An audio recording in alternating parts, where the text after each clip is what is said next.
Isang magandang araw, mga boss amo. Dominante, laban sa dominante. May saltik, laban sa may saltik. Parehong may galit sa isa't isa. 8 buwan ang tanda ni Lapu-Lapu kay Kim. Mas matangkad si Kim kesa kay Lapu-Lapu. Ngunit mas malapad at mas malaki ang katawan ni Lapu-Lapu kay Kim.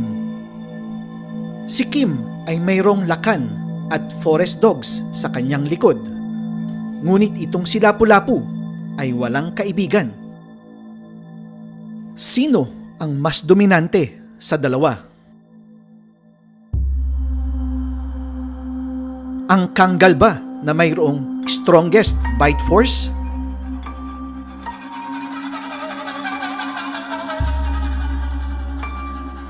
O ang alabay na paboritong gamitin sa dogfighting? Sensitibo ang mga susunod na eksena. Kaya kung ikaw ay isang emosyonal na tao, huwag mo nang ituloy ang video na to. Ang video na ito ay para lang sa mga taong malalakas ang loob. Ang video na ito ay para lang sa mga taong alpha. It's bulldozer time! Bago namin simulan ng vlog, ay i-flex muna namin ang pagkain ng aking mga aso. Beef and chicken ang kanilang paborito, ngunit kumakain din sila ng pure beef, pure pork, bully sensitive na lean beef, raw beef na combination ng rabbit at beef. Kaya kung gusto nyo maging sing healthy na mga aso ko ang aso ninyo, subukan nyo ang Supero. Available sa Luzon. Papakilala natin si Bulldozer sa mga barako. Si Bulldozer ay eksaktong 5 buwang gulang sa video na ito at halos singlaki na niya ang Belgian Malinois. Ito rin ang kauna-unahang pagkakataon na makipag face-to-face siya sa mga Belgian Malinois na walang leash. Tingnan mo, laki ka agad 5 months. 5 months old. Si Paraluman, si Alamid, then si Bulldozer. Confident at kalmadong aso si Bulldozer. Sige, pakawalan yung tatlo. Lucas, sabay-sabay. Chico, Dilim. Bulldozer! Hip! O yan, si Lucas Lucas na malakas. Tingnan nga natin. Uy! Iho di puta.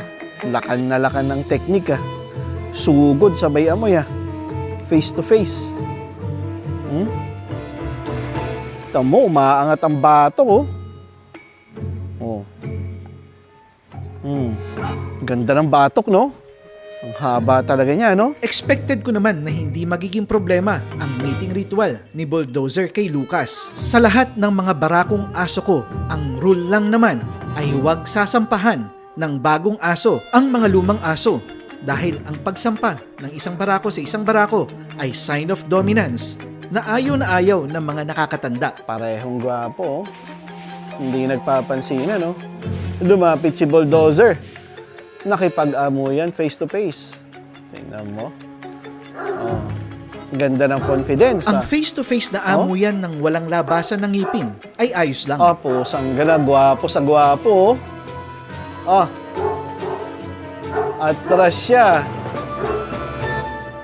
Hindi, nandiyan si Bahaghari. Mas importante daw yung babae. Sa mundo ng mga aso ay napakahalaga ng babaeng aso. At kapag ang babaeng aso ay inhit, magpapatayan sila para dito.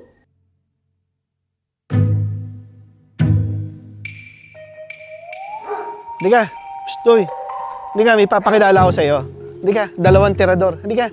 Ang 2 tirador ay sina Pyongyang at Russia.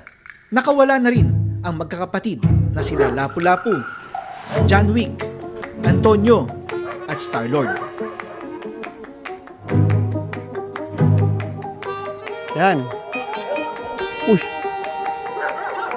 Puta, nakikihabol, Star-Lord. Yan, Star-Lord and Bulldozer.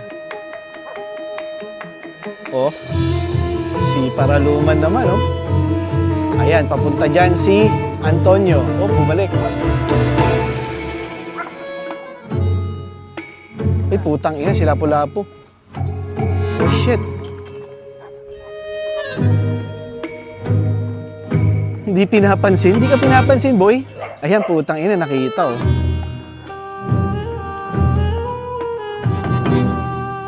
Sino nga na? Oh, puta, harapan, oh. Oh, submit. Ah, alam mo gagawin mo, ah. Oh. Very good. Oh, so, wala kang problema kay Lapu-Lapu. Sasubmit ka, eh. Okay ka na. Approve ka na.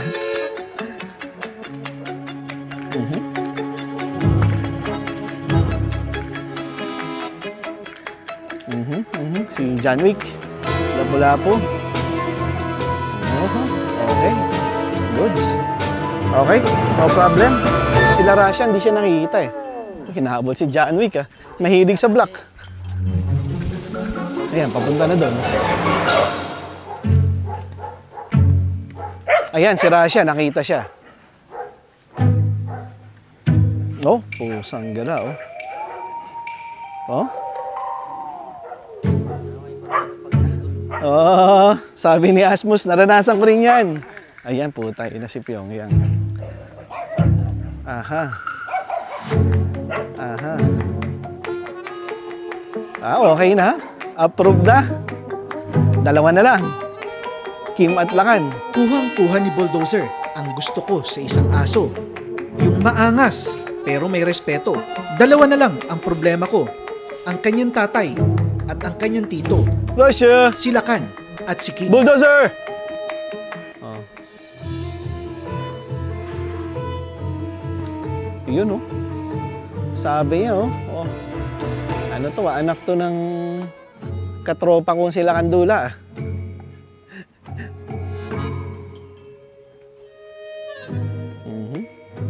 Okay. Sige, Lakan. Labas si Lakan. Lakan lang muna. Si Lakan na muna ang lalabas. Dahil kung silang dalawa ni Kim ang lalabas ng sabay, nahawa ng pagiging saltik ni Kim, si Lakan. Ladies and gentlemen, papalapit na ang kanyang tatay, ang kanilang unang pagkikita. Wala namang pakialam yung tatay eh. Oh.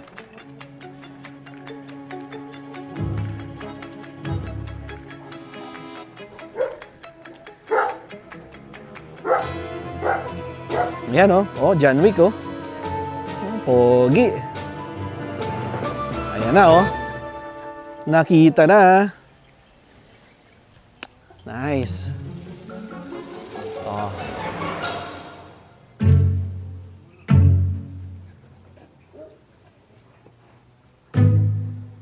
Parang si Lapu-Lapu ang ginawa oh.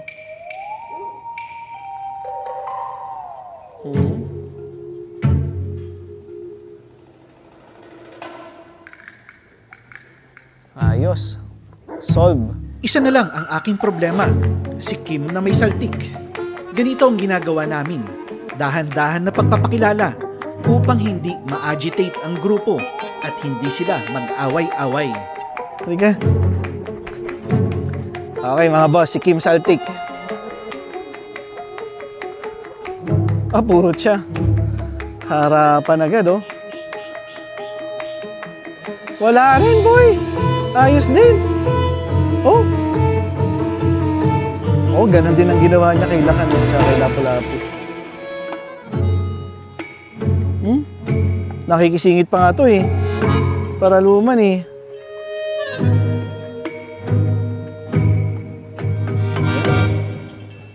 Ha? Oo, okay to. Wala na. Done na.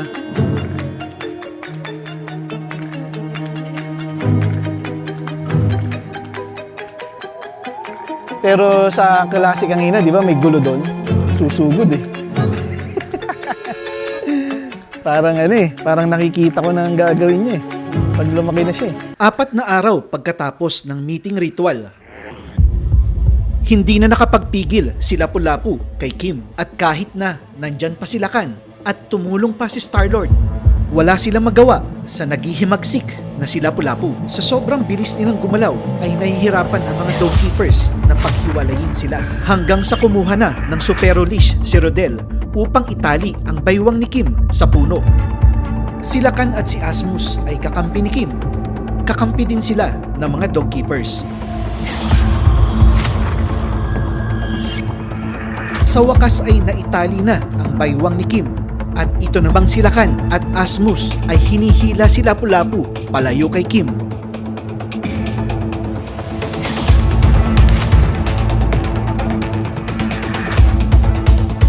Pagdating ko ay dali-daling umalis si Lapu-Lapu sa eksena.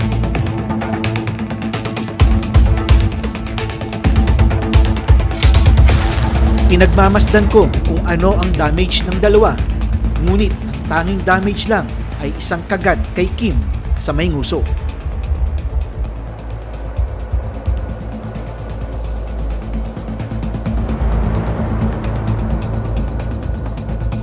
At dito natatapos ang Salpukan Part 2. Tama ang duda ko kay Bulldozer. Siya ay magiging kasing bangis ng kanyang tatay na si Lakan. Yun lang po sa ngayon at maraming salamat sa panunood.